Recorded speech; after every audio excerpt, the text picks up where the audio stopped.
In this video, we'll continue our comparison of ancient Roman theater and modern movie plots from the IMDb Top 250 list. I've divided the plots into 12 groups, and we've already discussed 4 of these groups in the previous 2 videos. If you haven't watched them yet, I recommend starting there. I've left a link in the description. Now, let's begin. In Roman culture, the themes of justice and morality were expressed through Seneca's tragedies, Cicero's court speeches, and Juvenal's satires. They focused on internal conflicts, honor, revenge, and violations of order.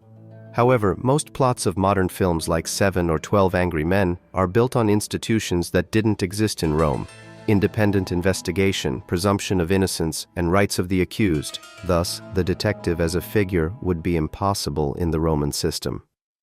But themes of blood revenge as seen in Kill Bill, downfall due to pride portrayed in There Will Be Blood and The Godfather, or philosophical resilience in the face of fate depicted in The Shawshank Redemption and Boethius's The Consolation of Philosophy, are quite Roman. In ancient Rome, a lawyer didn't seek to show sympathy or protect the weak for the sake of justice itself.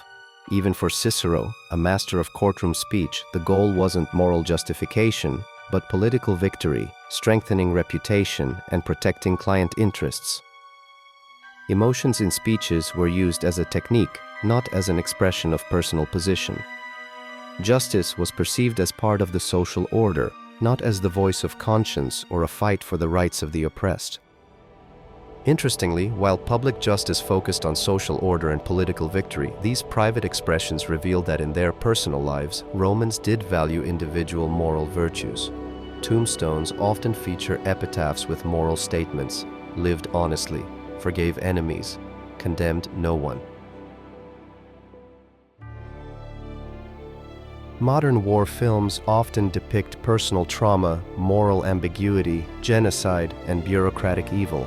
Stories that unfold in Schindler's List, Come and See, or The Pianist would have been impossible in ancient Rome. Roman literature like Caesar's Gallic War and Tacitus's Annals portrays war as an arena of valor or downfall, not as a humanitarian catastrophe. Rome knew defeat as depicted in Sallust's Catiline conspiracy, but never examined the guilt of victors. Stories about military glory, revenge, and the death of heroes that we see in Gladiator or Braveheart fit well within the framework of Seneca's tragedies. The theme of honor amidst horror that runs through 1917 and Das Boot echoes Stoic philosophy, but the pacifist ideas central to Hacksaw Ridge would be incomprehensible to a Roman. Similarly, the concept of a scientist's personal responsibility for the destructive consequences of their discoveries that we witness in Oppenheimer would contradict the Roman worldview. In their understanding, gods and fate, not humans, determined the course of history. Caesar's Gallic Wars presents a rational, almost engineering approach to violence. Seneca's tragedies show the perspective of the defeated: women, widows, orphans. They don't glorify war but reveal its cost. Unlike modern films where war is a personal drama, in Rome it was an act of public myth-making, a builder of the state.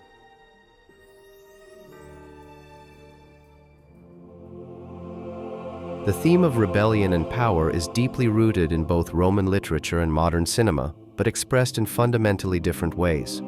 The Roman canon, from Sallust to Cicero's speeches, portrays rebellion as an act of political danger, not as personal drama. Modern films like V for Vendetta or Joker place the individual at the center. The hero fights the system not for social order but for internal or moral rebellion.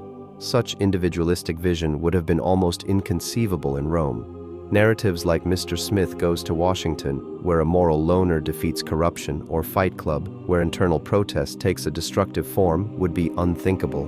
Roman texts invariably seek order.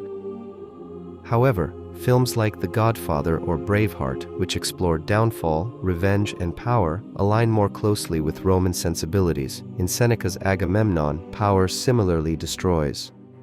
Mimes and satires, like those of Juvenal, criticize the system from below, but rarely called for action.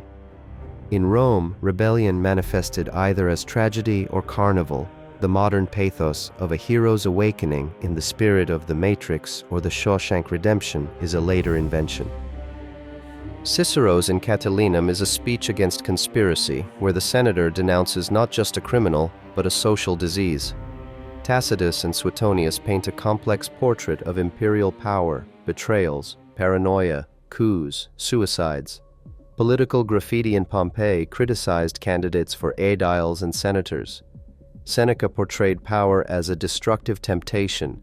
In the tragedy Thyestes, a brother kills his brother and serves his children for dinner to seize the throne. In Roman culture, power almost invariably brought corruption.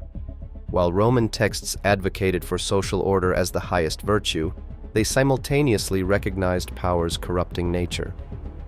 This paradox reflects their understanding. Institutions were necessary and sacred, even as powerful individuals were portrayed as morally compromised. Rome valued political stability precisely because human nature was vulnerable to power's perversion.